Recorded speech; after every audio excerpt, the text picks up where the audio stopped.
Today on Flick Nose, we talk about which properties in Breckenridge are exempt from the short-term rental cap, as well as the quick stats. Stay tuned.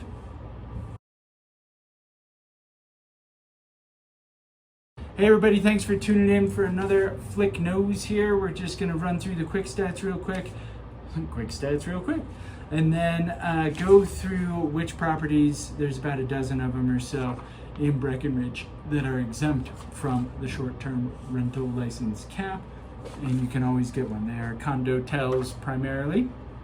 But let's jump through the quick stats first. In the last week, we've seen 17 new listings, 36 go pending, 39 closed, and 35 price reduced. So price reductions are coming down, things are leveling out.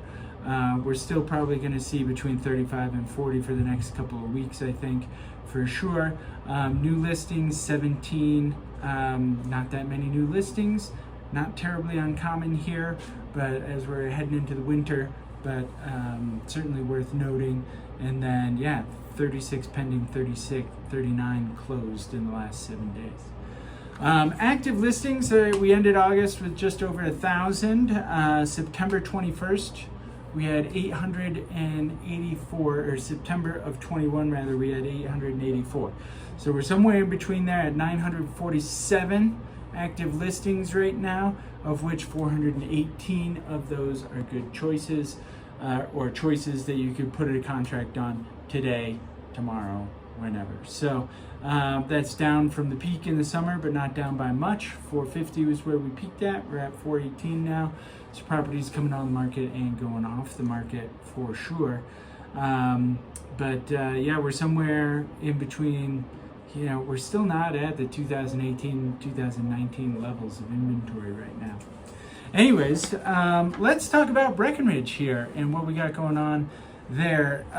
For those of you who are new to the show, there are some short-term rental regulations here in the Breckenridge area, as well as Summit County has done a 9-month moratorium that'll end in February or March, and they're coming up with a new quote-unquote comprehensive short-term rental plan. So you can't get a license in unincorporated Summit County, with the exception of Keystone and Copper, are resort zones, and so I would focus on those areas if you're really active on short-term rentals right now, and that's what you're looking for.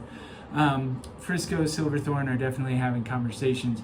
I would expect by the end of the year there will be some regulations in Frisco and Silverthorne. But in Breckenridge, there is a short-term rental license cap of 2,300 short-term rental licenses. There's currently about 4,300, which is challenging, right?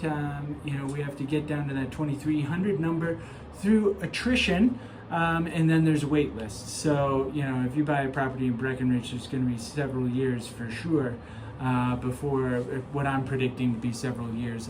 We don't know the actual time frame on that before you can get a short-term rental license in Breckenridge. Now, Breckenridge has done a number of different resort zones and neighborhood zones, which is designed to shift some of the short-term rentals out of traditional neighborhoods and into more of the traditionally resort zone short-term rental area. So that kind of complicates things as well. But there's a lot of nuance. If you do have any questions, certainly reach out to me and I can help walk you through that. Sometimes it's a little bit easier doing it on the phone than it is via email or via video. But there are about a dozen, 12 properties in Breckenridge that are exempt. So if you absolutely must be in the Breckenridge area, you're going to want to focus on these properties. Beaver Run. Not sure if you're familiar with Beaver Run. And these are all condo-tels, meaning they have a front desk, 24-hour security, they've got the amenities, they have an in-house phone system, phone network. So that's the criteria here. So Beaver Run, I like Beaver Run a lot, right on Peak 9, 4 buildings there, everything from 3 bedrooms, which are rare, mostly 2 bedrooms, 1 bedrooms and some studios. Blue Sky Breckenridge, which is at the base of the Snowflake Lift, again on site, I believe Wyndham, I think, has been managing that, which was bought by Vacasa, I believe. So now Vacasa is managing that. Crystal Peak Lodge on Peak 7, great property, about as ski in, ski out as you can possibly get in the Breckenridge area. Grand Colorado and Grand Timber Lodge, those are both timeshares. Cut those off, but they are exempt from the short-term rental license. Main Street Station, which I believe is managed by Vacasa as well. That's kind of at the base of Peak 9, lower down Beaver Run up here. And then you got Main Street Station down there, more in town, if you will. Marriott, not a huge fan of selling people into Marriott. Mountain Thunder Lodge, One Ski Hill Place, both managed by Vail Resorts, great properties.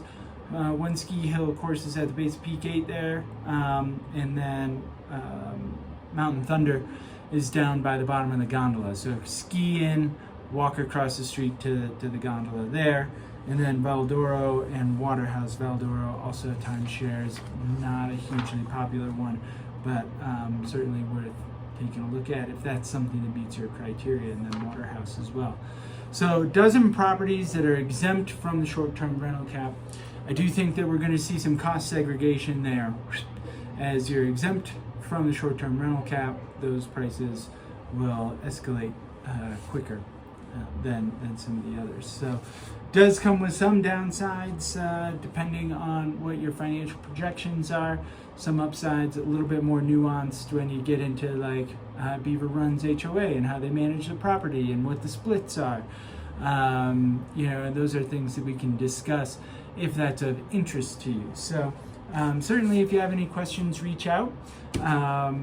Team Flick at summitliving.com. We're here for you, and we'll catch you next week for another episode of Flick Knows.